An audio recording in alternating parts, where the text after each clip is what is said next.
Welcome, friends, to my kitchen. What am I doing today? I have some milk and I want to make some cheese, white cheese. So I'm going to show you how I make my white cheese. I've had a couple videos here with white cheese, but there's always new people coming and they don't get to see that. So I have 1 whole gallon of whole milk. You want whole milk.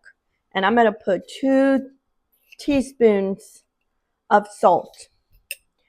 You don't have to do this, but I find it when I put salt, it flavors already the milk, so the cheese is more flavored. Otherwise, it will be bland. You're going to have to put salt when you put it in a mold.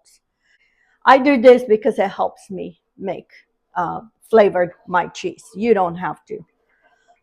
So now I need to bring this to 95 to 100 degrees on the stove. I use a thermometer, but the old-fashioned way is put your finger there. If it feels warm, it's done. If it's not, leave it longer. But I use a thermometer to guide me. You don't want to go past 100 degrees because it won't set. It won't give you a firm set of for the cheese, for the curds. My mom used to make cheese, and she used to buy white cheese for goat cheese.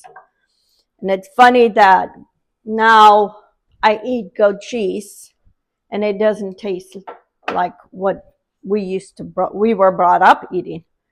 Now it tastes like goat. I don't like tasting like goat. I have here some rennet. This is Portuguese rennet. It's luso coalho. I buy this in a Portuguese grocery store that I go. But if you don't, you can always find at Amazon.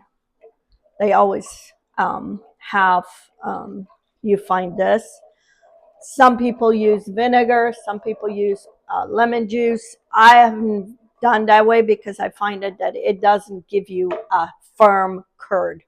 I've been craving white cheese, and I know my son is back from his trip. Okay, it's 99.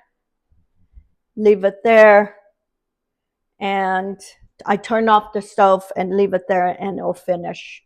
You can use a teaspoon and measure. It does say in here how much per gallon, but I always just eyeball about a teaspoon for a whole gallon. That's what I put. Okay, I don't know if you can see it. And I just put it in, mix it, and leave it here for maybe 10 minutes. And it makes cheese. We put with some malagueta on top, a pepper sauce to make as an appetizer. That's how they serve in Azores, is with pepper sauce on top.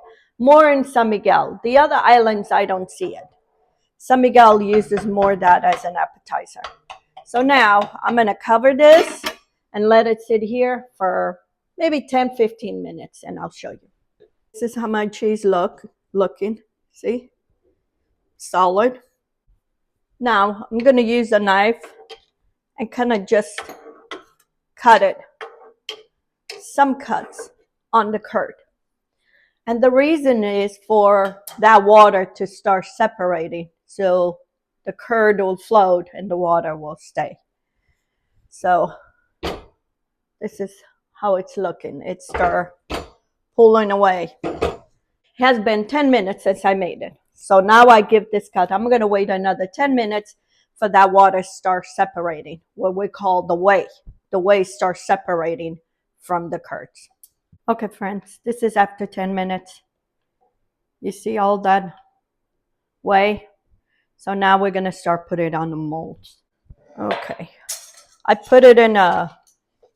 put all my molds on this cookie sheet, and then I go with a slotted spoon, and I try not to break too much the curds because That way I don't have to strain it. So I try to take like big chunks of curds. And then in between, I put some fine salt. Even though I've put those 2 teaspoons, cheese needs salt. So I do a couple times. I bought these molds at Amazon a long time ago. I used to have the rings that my mom used to have. Used to make cheese years ago, but they got so rusty and so old, so I had to discard those. And I found these plastic ones, and they make perfect cheese. I have little small ones. I have whatever size I want. And all I'm going to do is I'm going to put these curds in the molds, and then I keep draining the water. You can eat this cheese by the end of the day, but the best is like a day later. For me, I like it a little bit day later because it's already set. So anyway, and I usually, when I make cheese, I always make it 1 gallon because I shared this with my in-laws. They love this cheese. My father-in-law used to make it, but now he doesn't do it. He's 101, so he doesn't do much. So every time I make and share with them. I share with my son and his wife because they work. They know how to make it, but they work. So they don't have time to be making cheese. So I always try to make some for them.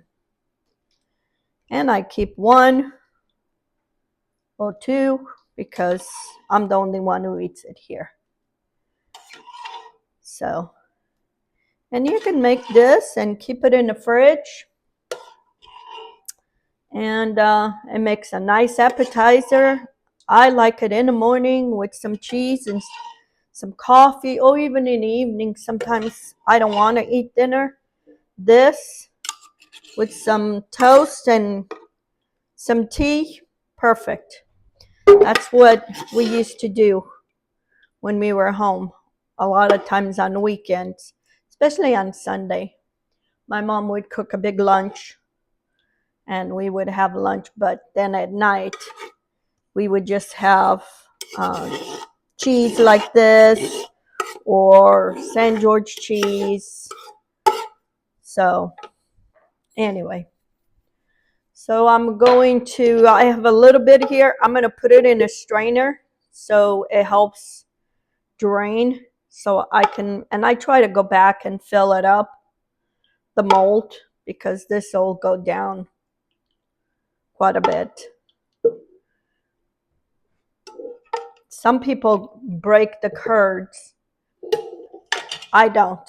I like to leave it like this. So I'm going to leave this here for about 5 minutes.